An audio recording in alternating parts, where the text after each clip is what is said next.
어떤 유튜브 강연 중에 이런 이야기를 들었습니다. 고통은 스펙이다. 고통은 스펙이다. 굉장히 충격적이었습니다. 스펙이라는 것은 자랑거리가 아닙니까? 자신을 소개하고 드러내주는, 한마디로 인정해주는 것이 스펙인데, 고통이 스펙이다라고 말하는 이야기를 들었을 때 충격적이면서 신선했고 또 감사했으며 위로를 받는 느낌이 들었습니다. 우리는 살면서 여러 가지 고통을 경험합니다. 그런데 고통을 좋아하거나 기꺼이 받아들이는 사람은 거의 없습니다. 가능하다면 고통은 피해야만 하는 것이고, 고통을 당하면 복이 없는 거라고 생각하기가 매우 쉽습니다. 요한복음 9장에 보면 날 때부터 눈먼 사람을 보면서 제자들이 예수님께 물었지요. 이 눈이 먼 것은 누구의 죄 때문입니까? 눈이 멀어 살아가는 그 사람의 고통은 스펙이 아니라 피해야 할 질병이라는 것입니다. 그때 주님은 그의 죄나 그의 부모의 죄가 아니라 그를 통해 하나님이 하시는 일을 나타내기 위함이라고 하셨습니다. 여기서 우리는 주님의 시선으로 우리 고통을 바라보기가 얼마나 어렵고 또 중요한 것인지를 생각하게 됩니다. 오늘 말씀에 보면 주님은 안식일에 회당에 가셔서 늘 하시던 대로 성경을 읽으십니다. 당시에는 두루마리로 된 성경이었는데 성경을 맡은 사환이 예수님께 이사야서를 드리자 예수님은 이사야 61장에 쓰여 있는 이 말씀을 읽으십니다. 주 여호와의 영이 내게 내리셨으니 이는 여호와께서 내게 기름을 부으사 가난한 자에게 아름다운 소식을 전하게 하려 하심이라. 나를 보내사 마음이 상한 자를 고치며 포로된 자에게 자유를, 갇힌 자에게 노임을 선포하며 여호와의 은혜의 해와 우리 하나님의 보복의 날을 선포하여 모든 슬픈 자를 위로하되. 이렇게 쭉 말씀을 읽으시고 자리에 앉으시자 회당에 있던 자들이 다 주목하여 보았다고 성경은 기록합니다. 그때 예수님은 자신을 주목하고 있는 사람들에게 말씀하시기를 이 글이 오늘 너희 귀에 응하였다고 하십니다. 그리고 사람들은 예수님의 입에서 나오는 은혜로운 말씀을 놀랍게 여겼다라고 22절은 기록합니다. 그런데 그들이 놀라워하면서 한 말이 무엇입니까? 그들은 무엇 때문에 놀랐습니까? 이 사람이 요셉의 아들이 아닌가? 예수님의 출신 배경을 가지고 그들은 이야기합니다. 예수님이 누구신가, 그리고 어떤 말씀을 하시는 분인가에 대하여 그들은 오직 출신 배경으로 판단하고 있는 것입니다. 우리가 알듯이 예수님은 나사렛 예수이십니다. 당시 가난하고 힘없는 사람들이 살았던 변두리의 작은 동네에서 예수님은 목수의 아들로 태어나셨습니다. 그리고 30살경까지 특별히 어떤 위대한 일을 하신 것이 아니라 대단할 것도 없고 어쩌면 볼품없는 동네 총각처럼 그 나이까지 결혼도 안 한 무명의 사람으로 살았을 뿐입니다. 게다가 예수님께서 부르신 제자들은 어떻습니까? 예수님은 갈릴리의 어부들을 제자로 부르시고 당시 비난의 중심에 있던 세리들을 제자로 부르십니다. 얼마나 볼품이 없고 초라합니까? 그런데 예수님은 자신이 누구인지를 잘 알고 계셨습니다. 이것이 오늘 우리와 예수님이 크게 다른 점입니다. 예수님은 자신의 출신 배경이 어떤지, 무엇을 가지고 있는지, 부모가 누구인지, 어느 동네에서 자랐는지, 돈이 많은지 적은지, 세상이 추구하는 것을 얼마나 가지고 있는지에 따라 자신을 판단하지 않으십니다. 예수님은 오직 성경의 관점으로 자신을 바라보셨는데 그것이 바로 오늘 예수님께서 읽으신 이 말씀입니다. 주 여호와의 영이 내리신 분, 성령이 그 안에 함께 하시는 분, 성령의 기름 부음을 받으사 모든 상한 자를 고쳐주시는 분으로 자기 자신을 바라보신 것입니다. 예수님은 가난한 자에게 복음을 전하는 사람으로 보냄을 받았다고 스스로를 바라보십니다. 포로된 자에게 자유를 주시려고, 눈먼 자를 다시 보게 하시려고 하나님께서 성령의 기름을 부어 이 땅에 보내신 분으로서 스스로를 인식하십니다. 우리가 예수님의 제자라고 한다면 이러한 자기 인식은 우리에게도 꼭 필요한 것입니다. 우리는 왜 이 땅에 보냄을 받았고 왜 이 땅에서 힘겨운 그 싸움을 이기고 살아가야 하는가? 가난한 자에게 복음을 전하게 하시려고, 포로된 자에게 자유를 전하게 하시려고 하나님은 성령을 우리에게 주시고 우리와 동행하시며 우리에게 힘을 부어주십니다. 그런데 이러한 사실은 머리로는 알지만 마음으로, 삶으로 인정하고 받아들이기는 매우 어려운 일입니다. 가난한 자에게 아름다운 소식을 전하기 위하여 우리에게 전제되어야 할 것이 있기 때문이죠. 그것은 우리가 먼저 가난한 자가 되는 것, 마음이 가난하여 하나님밖에 도울 자가 없다고 고백하며 하나님 앞에 겸손히 자신을 낮추어 복종시키는 사람이 되는 것입니다. 포로된 자가 되어본 경험이 없이는 포로된 자에게 자유가 어떤 의미인지를 알지 못합니다. 눈먼 자로 살아가는 자신을 깨닫지 못하는 사람은 눈먼 자를 알아보지도 못하고 눈먼 자에게 눈을 뜨게 하는 일도 제대로 감당하지 못합니다. 그래서 예수님은 자신이 죄인인지를 모르고 하나님 앞에 겸손하지 못한 자들에게 맹인이 맹인을 인도하는 꼴이 되고 만다고 하셨습니다. 천국 문을 닫고 자기도 안 들어가고 남도 못 들어가게 하는 자라고 말씀하셨습니다. 우리가 주의 아름답고 복된 소식, 복음 전하는 이 사명을 감당하기 위해서는 오늘 우리에게 다가온 가난과 고통을 받아들이는 것이 아주 중요합니다. 복음은 가난한 자에게, 겸손한 자에게 주시는 하나님의 선물이기 때문입니다. 하나님이 너무도 필요한 자에게 하나님은 구원과 생명이 되십니다. 하나님 없이 살 수 없음을 인정할 수밖에 없는 자에게 예수님은 유일한 구원의 이름이시며 능력으로 강하게 다가오시는 분이십니다. 그런데 문제는 우리가 이것을 잘 받아들이지 못한다는 것입니다. 고통이 스펙이다 라고 하는 이야기를 세상의 강연에서도 그렇게 하고 다니는데, 그 말을 통해 사람들이 위로를 받고 있는데, 오히려 교회에서 주의 복음을 전해받았다고 하는 우리가 그것을 인정하지 못한다면 이것은 엄청나게 큰 문제가 아닙니까? 더구나 십자가의 예수님을 믿는 우리들인데요. 고통이 스펙이고 축복이라는 점을 받아들일 수 있을 때 우리는 비로소 자신과 진정으로 화해하는 단계에 이르게 됩니다. 즉 자신을 비로소 진정으로 사랑할 수 있게 되는 것입니다. 예수님은 두 가지 새로운 계명을 우리에게 주셨는데 바로 하나님을 사랑하는 것과 이웃을 사랑하는 것입니다. 그런데 이웃을 사랑할 때 전제 조건은 너의 몸처럼 너 자신과 같이 사랑하라고 하셨죠. 즉 이웃을 사랑하기 위해서 우리는 자신을 사랑하는 법을 먼저 배워야 한다는 것입니다. 만약 우리가 자신을 학대하면서 그것이 사랑이라고 한다면 그 사람이 남을 제대로 사랑할 수 있겠습니까? 자신을 늘 비난하고 있으면서 그것이 사랑이라고 생각하면 어떻게 이웃을 사랑하겠습니까? 늘 비난하고 지적하고 평가하고 학대하면서 나는 널 사랑해서 그런 거야, 너를 위해서 그런 거야 라고 오히려 상처를 주고 넘어뜨리는 사람이 되지 않겠습니까? 우리는 가장 중요한 두 가지 계명, 곧 하나님 사랑과 이웃 사랑을 실천하기 위해서 가장 먼저 자기 사랑을 회복해야 합니다. 그것은 바로 자기 스스로와 화해하는 것이고 더 이상 자신을 미워하지 않는 것이며 자신을 학대하지 않는 것입니다. 그렇다면 이러한 자기 사랑, 자기와의 화해는 언제 어떻게 우리 삶에 이루어져야 할까요? 특별히 고난이 올 때, 가난과 질병이 끊이지 않을 때, 세상에서 자신이 모자란 사람처럼 느껴지고 아무 가치도 없는 듯 여겨질 때, 그때가 바로 그 어느 때보다 우리가 자신을 사랑해야 하는 순간이며 스스로를 미워했던 자신과 화해를 시도해야 하는 순간입니다. 우리는 고통을 당할 때 이렇게 생각하기가 쉽습니다. 난 왜 이 모양이지? 왜 이렇게 나는 복이 없지? 그리고 더 나아가서는 자기 스스로를 공격하지요. 너는 왜 그 모양이야? 왜 이렇게 못났어? 너 그렇게 해서 어떻게 살아갈래? 그러다 급기야 자기를 학대하는 지경에 이르기도 합니다. 자기 몸을 상해하고 스스로 괴롭히며 비난과 정죄로 스스로 아프게 하는 것입니다.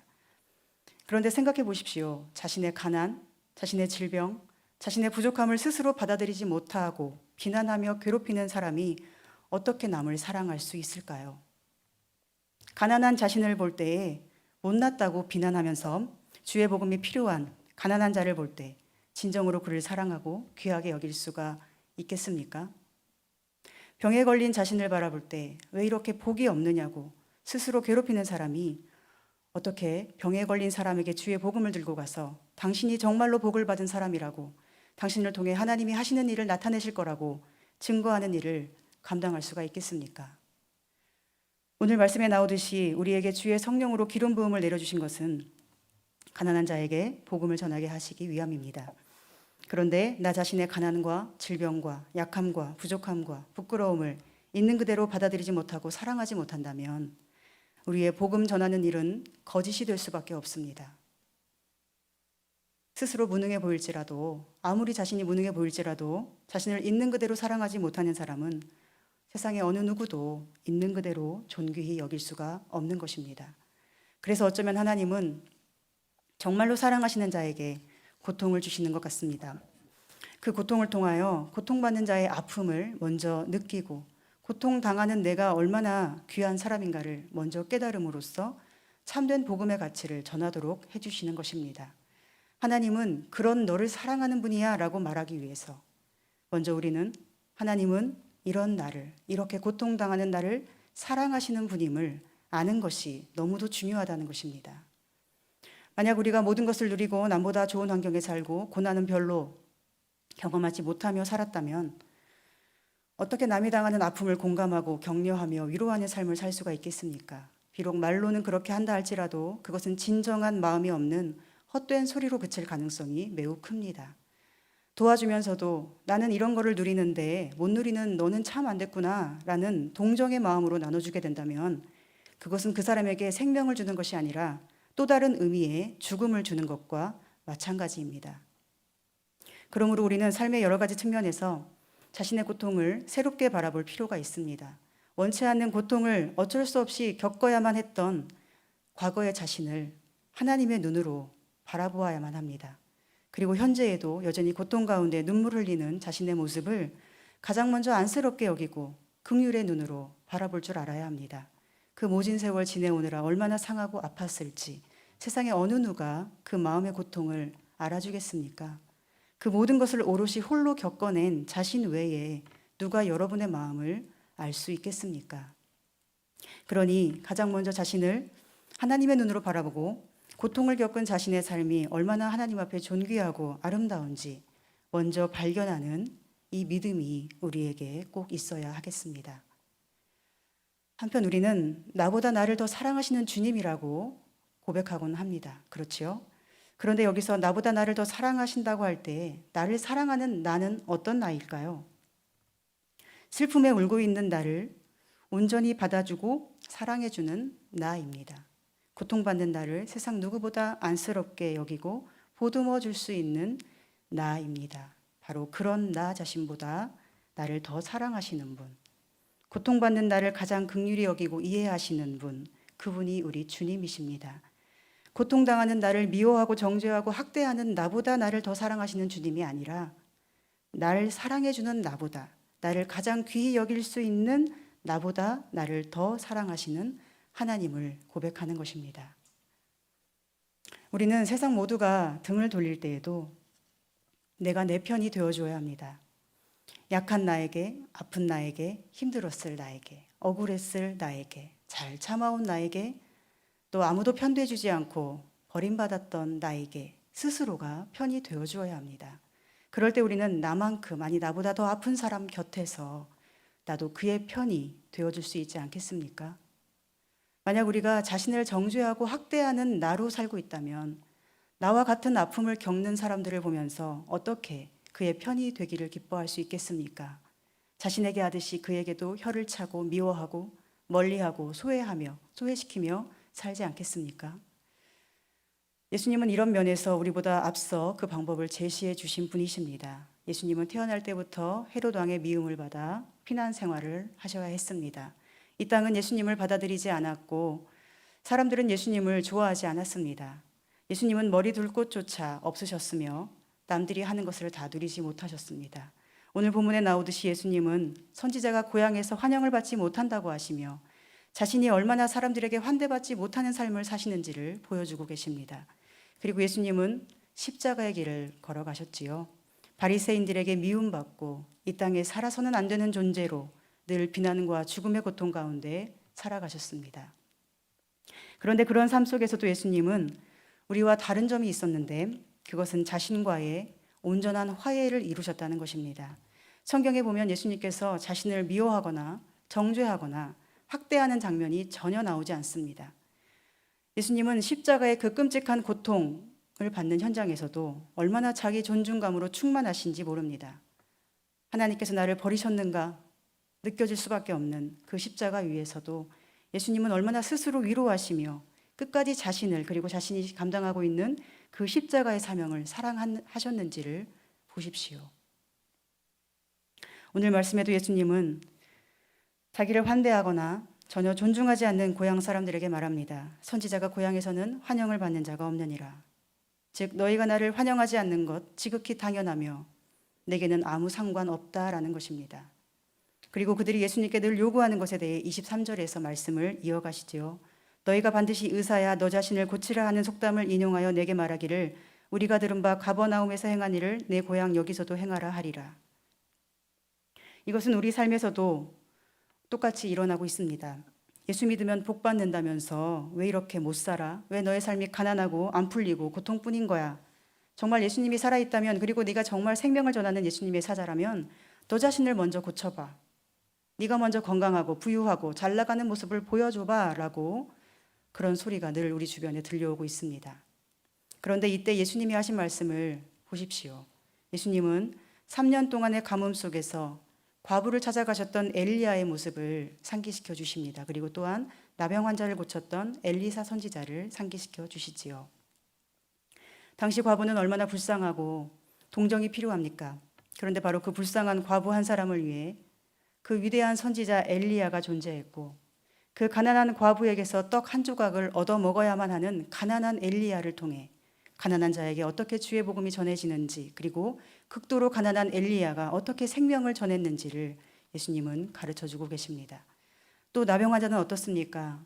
격리되어서 모든 사람이 피해야 하는 외롭고 쓸쓸한 존재, 내 인생은 끝났다 생각할 수밖에 없는 버림받은 존재입니다. 그런 나병 환자에게 어떻게 주의 복음이 전해졌는지, 버림받은 그 사람에게 엘리사가 어떤 일을 했는지 예수님은 보여주십니다. 가난하다고 병들었다고 다 주의 복음을 듣는 것은 아닙니다. 그리고 돈이 많다고 부자라고 일이 잘 풀린다고 복음을 다 거절하는 것도 아닙니다. 그러나 가난하면, 병들면, 의지할 것이 없으면 하나님을 의지할 확률이 더 높아지고 복음을 간절히 기다릴 확률도 더 높아지지요. 그래서 아마도 예수님은 가난한 자들 속에 들어가 그들과 함께 하신 것이 아닐까 생각됩니다. 부자가 천국에 들어가는 것이 낙타가 바늘구멍을 통과하는 것보다 어렵다고 하신 것은 그만큼 우리가 자신의 가난과 부족함을 받아들이기가 얼마나 어려운 존재인지를 생각하게 하시는 것입니다. 그리고 그 가난과 질병의 고통이 그래도 우리를 복음으로 받아들일 수 있도록 이끌 수 있는 가장 좋은 방법이라는 것도 생각하게 하십니다. 물론 이 세상은 가난과 질병을 싫어합니다. 그리고 가난한 사람, 실패한 사람의 말은 듣지도 않습니다. 성공한 사람, 부자가 된 사람의 말은 잘 듣지만 아무리 가치 있고 귀한 말을 하더라도 그가 가난하면 귀를 닫아버립니다. 그래서 예수님도 복음을 전하기가 쉽지 않으셨을 것입니다. 그리고 복음을 귀하게 듣는 사람이 극히 적었던 이유도 바로 여기에 있습니다. 그렇다면 우리는 이렇게 복음을 전하기 어려운 상황 속에서 어떻게 해야 할까요? 예수님의 방법을 우리도 배워야 하는데 그것은 그냥 자기의 일을 하는 것입니다. 29절부터 보면 예수님은 사람들이 쫓아내고 산의 낭떠러지까지 끌고 가서 밀쳐 떨어뜨리려고 하였는데 그들 가운데로 지나서 가셨다고 기록하고 있습니다. 예수님은 자기를 배척하고 죽이려는 자들 가운데서 주눅이 들거나 스스로 자책하거나 삶을 포기하려는 그런 방법을 선택하신 것이 아니라 스스로 일어나 자기 길을 가셨다는 것입니다. 사람들의 한마디 비난과 차가운 시선에 마음이 약해지는 우리에게 너무도 필요한 예수님의 모습이 아닌가 싶습니다. 이 세상의 차가움 속에서 예수님은 자기를 공격하거나 학대하지 않고 오히려 그들의 잘못됨을 간파하셨습니다. 그리고 자신의 귀함을 잃지 않으셨습니다. 자기를 환대하지 않고 거절하는 그들을 예수님도 거절하시고 배척하셨습니다. 그렇게 자신을 지켜내셨습니다. 우리 귀에는 날마다 많은 소리가 들려옵니다. 그 말들은 두 가지로 구분할 수 있는데 하나는 천국의 소리이고 하나는 지옥에서 들려오는 소리입니다. 지옥에서 들리는 소리는 어떤 소리일까요? 남을 탓하고 자기를 탓하고 경쟁하고 시기하고 질투하고 비난하고 깎아내리고 저주하고 원망하고 험담하는, 그렇게 우리를 무너뜨리고 우리 영혼을 죽이는 소리입니다. 그러나 천국의 소리는 어떤 소리입니까? 우리를 힘있게 하고 있는 그대로 받아들여주며 칭찬하고 격려하고 사랑해주고 아껴주고 그렇게 우리의 마음을 일으켜주는, 힘차게 일어나게 해주는 소리입니다. 로마서 14장 17절은 이렇게 말씀합니다. 하나님의 나라는 먹는 것과 마시는 것이 아니요 오직 성령 안에 있는 의와 평강과 희락이라. 먹고 사는 것에 집중되어 있는 이 세상의 소리는 하나님 나라의 소리가 아닙니다. 그것은 지옥의 소리이며 우리를 넘어뜨립니다. 하나님 나라의 소리는 우리를 의롭다 하시고 또 옳은 길로 인도해 주십니다. 그리고 우리 마음을 평화롭게 하고 만족을 누리게 합니다. 그리고 또한 우리로 기뻐하게 합니다. 오늘 우리가 귀 기울여 듣는 소리는 어떤 소리입니까? 자신을 향해 책망하고 비난하는 세상의 소리로 스스로를 향해 돌을 던지지 마시기 바랍니다. 너는 모자라, 넌 쓸모없고 너는 망했어. 이런 지옥의 소리로 자기 삶을 망치지 마십시오. 하나님 나라의 소리, 나를 살리는 소리에 귀를 기울임으로 의와 평강과 희락의 삶으로 나아갈 수 있기를 소망합니다. 예쁘다, 잘했다, 잘 살아왔다, 수고했다, 잘 견뎌왔고 충분히 훌륭했다라고 자신을 격려하고 사랑해 주십시오. 이것이 복음의 사람으로 살기 위한 우리의 첫 걸음이며 믿음의 기본 자세입니다. 오늘 하나님은 우리를 하나님의 나라로 부르십니다. 의와 평강과 희락이 있는 하나님 나라로 오라고 그 따스한 음성으로 우리를 부르십니다. 혹시 삶의 고통 때문에 그 음성을 들을 수가 없다면, 여전히 지옥의 소리로 귀가 가득해져 있다면, 그래서 마음이 아프고 짓눌려 포로처럼 살고 있다면 유일한 방법은 성령님께 의탁하는 것밖에 없습니다. 성령님, 내 눈을 열어 주를 보게 하시고 천국의 아름다움을 보게 하소서. 내 귀를 열어 하나님 나라의 소리를 듣게 하시고 지옥의 소리에는 귀를 닫고 천국의 소리로만 채워주시옵소서. 내 입을 열어 주의 영광을 찬송하게 하시고 주의 이름을 높이며 주의 복음을 힘있게 전하게 하옵소서. 그리고 하나님의 크심과 위대하심을 보게 해달라고 기도하십시오. 하나님은 우리가 생각하는 것보다 훨씬 크시고 강하신 분입니다. 하늘은 그의 보좌이며 땅은 그의 발등상이라고 하셨습니다. 천지를 창조하시고 나를 지으시고 세상 모든 것을 다스리시는 하나님은 이 세상의 모든 것을 합쳐놓은 것보다도 훨씬 광대하시고 위대하시며 두려우신 분이십니다. 오늘 이것을 잠시라도 잊고 있었다면 다시 기억하게 해달라고 기도하십시오. 내가 하나님 앞에 얼마나 작은 존재인지 티끌과 같은 내 모습 발견하게 해달라고. 그래서 거대한 세상 앞에서 내 작은 힘으로 싸우느라 죽어가지 않고 크신 아버지의 품에 달려가 날마다 평안을 누리게 해달라고. 지옥의 소리만 들으면서 혼자 괴롭힘 당하지 말고 하나님께 나아가 하나님의 하시는 일을 하게 해달라고 간절히 기도하시기 바랍니다. 오늘 우리를 이 땅에 보내신 이유는 우리가 고통 가운데에서도 여전히 살아가야 할 이유이기도 합니다. 우리가 살아갈 이유, 그 목적을 분명히 깨달아서 자신과의 화해를 먼저 이루고 자신을 진정으로 아끼고 사랑하며 삶의 모든 고난의 문제를 하나님 앞에서 해석하고 고통의 과정을 통해 하나님께 귀히 쓰임받는 우리 모두가 되기를 간절히 소망하고 축복합니다. 기도하겠습니다. 하나님, 수없이 많은 돌들을 우리는 맞으면서 이 땅에 살고 있습니다. 그러나 돌을 던지는 사람이 아무리 많아도 스스로 돌을 던지는 자가 되지 않게 하여 주시옵소서.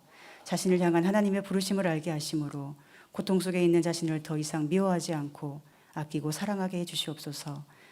나의 고통 때문에 복음을 전할 수가 없는 것이 아니라 오히려 고통을 통해 우리를 귀히 쓰시는 하나님의 뜻과 사랑을 향해 굳건히 나아가게 하여 주시옵소서. 성령께서 우리의 눈과 귀를 열어주셔서 하나님 나라를 보게 하여 주시고 하나님의 사랑의 음성을 듣는 이 귀한 시간이 되게 해 주시옵소서. 예수님의 이름으로 기도합니다. 아멘.